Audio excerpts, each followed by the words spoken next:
श्री सीताराम जी, श्री लखन जी, लाल जी विराजमान हैं और वहां सवेरे सवेरे जानकी जी कह रही हैं कि आज मैंने एक स्वप्न देखा। क्या स्वप्न देखा? बोले सकल मलिन मन दीन दुखारी, देखी सासु आन अनुहारी।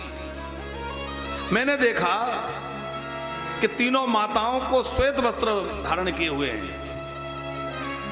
भरत जी व्याकुल होकर रो रहे हैं, माताएं श्वेत वस्त्रों में हैं और सारी सेना आई है, सारा समाज आया है, लेकिन पिताजी दर्शन नहीं हुआ, पिताजी दिखाई नहीं दिए। राम जी ने कहा कि ये स्वप्न तो अच्छा नहीं है। फिर स्नान किया है और स्नान करके भगवान शंकर की पूजा की है। अयोध्या में सब कुशल रहे हैं। उधर उत्तर दिशा की ओर देखा तो उत्तर दिशा से धूल उड़ती हुई दिखाई दी। कि इतनी धूल उड़ रही है, पशु पक्षी भाग रहे हैं, पक्षी कलरव कर रहे हैं, हिरणों के झुंड व्याकुल से होकर भाग रहे हैं। क्या बात है? कोलभील किरातों ने आकर समाचार दिया, महाराज भरत जी बड़ी भारी चतुरंगनी सेना लेकर के चले आ रहे हैं।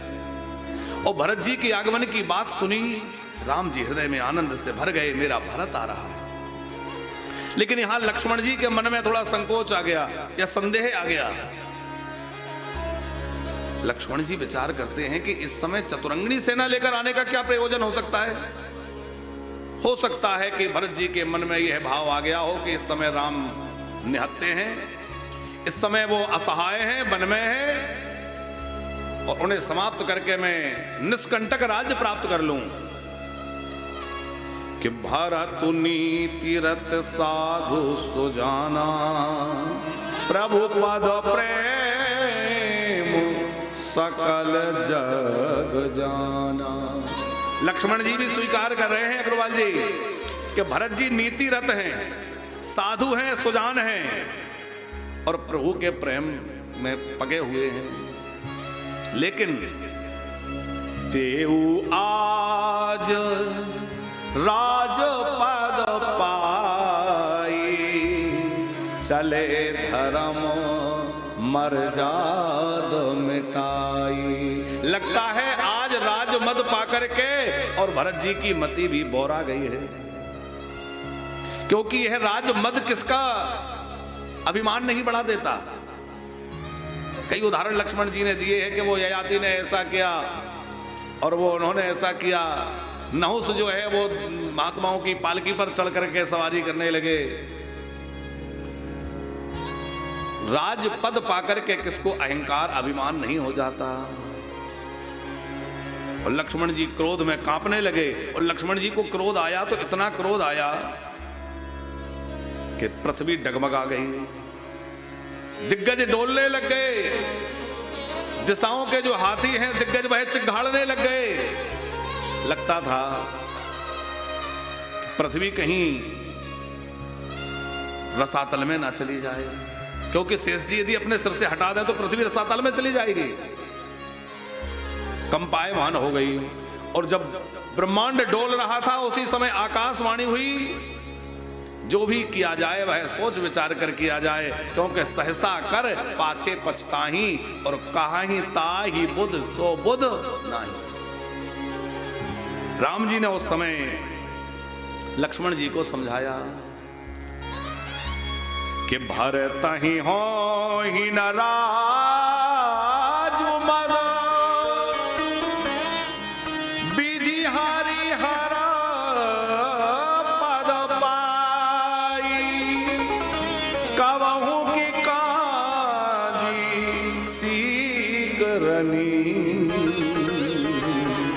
सिंधु क्षीर सिंधु बिलगाई। आपके पास किसी पात्र में दूध रखा है और 2 बूंद नींबू की उसमें डाल दीजिए, क्या होगा? सारा दूध फट जाएगा। लेकिन क्षीर सागर में 2 बूंद नींबू की निचोड़ दीजिए, उससे क्या होगा? क्या क्षीर सागर का दूध फटेगा? इतने बड़े सागर में 2 बूंद से क्या होना है? तो राम जी कह रहे हैं भरत को अयोध्या का राज्य तो क्या, भरत को विधि माने विधाता का स्थान मिल जाए, भगवान शंकर का पद मिल जाए, तब भी भरत के मन में राज्य मत नहीं आ सकता। बोले जैसे छोटे मोटे किसी के मन में तो राज्य मत आ सकता है, जैसे थोड़ा सा दूध है उसमें नींबू डाल दिया जाए तो वो फट जाएगा, लेकिन क्षीर सागर 2 बूंद नींबू के रस से फटने वाला नहीं है। कबहू की कांजी सीख रनी क्षीर सिंधु बिलगाई, क्या क्षीर सागर भी उससे फट सकता है? भरत के मन में कभी राजमद नहीं आ सकता। भरत तो प्रेम के सागर है। अच्छा, लक्ष्मण जी ने यहां क्रोध क्यों किया? लक्ष्मण जी तो कह रहे थे मैं भरत शत्रुघ्न दोनों को धराशायी कर दूंगा, मैं सारी सेना को समाप्त कर दूंगा, इतना क्रोध क्यों? बोले इसलिए कि जहां जहां राम जी की कीर्ति प्रकट होनी होती है वहां लक्ष्मण जी पहले उठकर खड़े हो जाते हैं। आप पूरी रामचरितमानस को पढ़िए तो जहां जहां राम जी की कीर्ति रूपी पताका फहराने वाली होती है वहां लक्ष्मण उठकर पहले ही खड़े हो जाते हैं, क्योंकि लक्ष्मण क्या है? रघुपति की रति बिमाले पताका दंड समान आयो जस। लक्ष्मण जी दंड है, राम जी की कीर्ति पताका है,